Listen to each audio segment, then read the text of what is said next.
We're diving straight into the critical geopolitical and security dimensions of the China-Taiwan conflict. Our focus in this explainer is absolute conceptual clarity, stripping away the noise to examine the exact facts, doctrines, and institutional mechanisms driving this global flashpoint. We'll be unpacking this crisis across 6 rapid areas, mapping the escalation from the Taiwan Strait all the way to global supply chains, and finally diving into India's precise strategic calculus. Let's start with Section 1, the core conflict and the recent October 2024 escalations. The immediate spark for this latest round of tension? A National Day speech on October 10th by Taiwanese President William Lai. He emphatically pledged to resist annexation or any encroachment upon Taiwan's sovereignty, which served as a direct, absolute rejection of Beijing's claims. Beijing's response was kinetic and immediate. Just 4 days later, they deployed a record 153 military aircraft, effectively simulating a blockade alongside warships and Coast Guard vessels. By October 22nd, they were running live fire exercises. Now, the strategic term you need to remember here is gray zone warfare. These are deliberate, continuous tactics designed to exhaust Taiwanese defenses over time without actually crossing the threshold into all-out war. To really grasp the root causes, we have to rewind.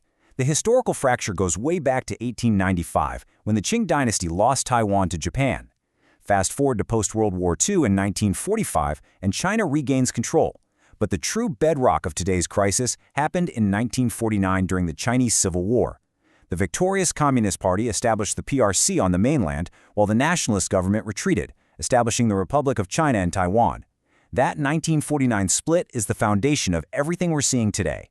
Moving to Section 2, let's map out the stakeholders, their hidden motives, and the legal frameworks defining this flashpoint. This is where it gets legally complicated. We have a massive institutional contradiction right at the center of this standoff. On one side, you have the PRC's One China policy, which demands absolute diplomatic exclusivity and asserts total sovereignty over Taiwan. On the other side, you have the U.S.-Taiwan Relations Act of 1979. This legally mandates that America must assist Taiwan if it faces coercion or attack. It's a direct structural legal friction between two superpowers. Adding fuel to that fire is Beijing's anti-secession law. Recall this date, 2005. This domestic Chinese law explicitly outlines the legal conditions under which Beijing claims the right to use non-peaceful means against Taiwan. It essentially provides the institutional cover, revealing their hidden motivation to absorb Taiwan by force if those predefined conditions are ever met. So what is Taiwan's strategic posture? Well, they're focused on preserving their separate democratic system, with the majority of the population backing the de facto independent status quo. To secure this, they're actively bolstering defenses with specific U.S. arms, think F-16s, drones, and Harpoon missiles. And while they face immense pressure, Taiwan retains official diplomatic ties with 15 countries, plus highly substantive economic relationships with powers like Australia, Canada, Japan, and the EU to counter Beijing's isolation tactics. Let's pivot to Section 3, the profound geoeconomic and security impacts, focusing on global choke points. If you want to understand Taiwan's real leverage, look at its economic gravity. They produce 60% of the world's standard semiconductors and a massive 90% of advanced chips. That makes Taiwan the ultimate supply chain dependency. A kinetic disruption in the Taiwan Strait wouldn't just be a regional issue. It would trigger catastrophic economic fallout globally. Geopolitically, the stakes are just as high.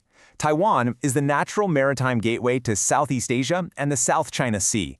If the PRC gains control, they could project power deep into the Western Pacific, directly threatening key U.S. allies like Japan and South Korea.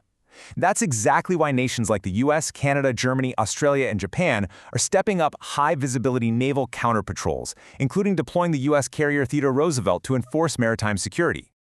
This escalating threat environment has naturally triggered institutional pushback. The U.S. is actively constructing sustainable Indo-Pacific coalitions to counter China's strategic imbalance. Key mechanisms here include the AUKUS trilateral partnership, that's Australia, the UK, and the U.S., and the Quad's Malabar exercise, which unites the U.S., Japan, India, and Australia to maintain a rules-based maritime order. Which brings us to Section 4, India's strategic calculus, its core interests, and its constraints. Historically, India accepted the One China policy back in 1949, but today they use it strategically as diplomatic leverage. The doctrine is reciprocal. India's stance is essentially that if they are to respect a One China policy, Beijing must acknowledge a One India policy. Specifically, that means recognizing Indian sovereignty over contested regions like Arunachal Pradesh and Aksai Chin. And here is a critical recalibration to remember. Since 2010, India has deliberately stopped mentioning its adherence to the One China policy in joint statements and official documents. It's a subtle administrative signal, but it powerfully reflects India's hardening stance amidst intensifying strategic competition. Translating that stance into actionable policy, India and Taiwan are actively expanding their bilateral footprint. While lacking formal diplomatic relations, both have maintained de facto embassies since 1995.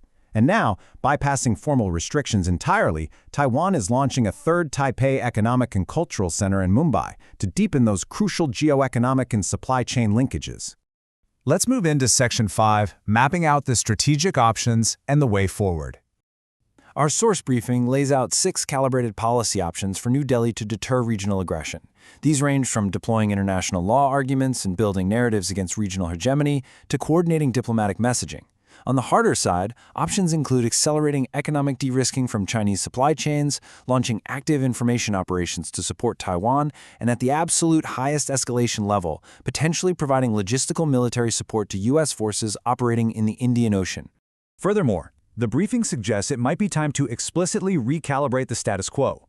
Reconsidering the One China policy entirely remains a potent asymmetric response. By explicitly separating its relationship with Taiwan from mainland China, India could draw a firm red line, serving as a direct countermeasure to China's expanding footprint in Pakistan-occupied Kashmir via the China-Pakistan Economic Corridor. Finally, Section 6. Let's lock in this analysis with a rapid revision recap. Let's quickly synthesize these causal chains. The PRC is using gray zone tactics and its anti-secession law to exhaust Taiwan and ensure eventual reunification. The U.S. is relying on the Taiwan Relations Act, AUKUS, and the Quad to uphold Indo-Pacific maritime security. Taiwan is leveraging its 90% dominance in advanced semiconductors as a global geoeconomic shield. And India is deploying calibrated tools, like the new Mumbai Center and those 6 policy options, to assert strategic autonomy and enforce its One India demand. So, we leave you with this final, critical assessment to think about. As global supply chain dependencies deepen and gray zone incursions become the new normal, will this layered institutional deterrence actually hold the status quo? Or is a kinetic, forced military reunification in the Taiwan Strait ultimately inevitable? Thanks for joining the Strategic Explainer.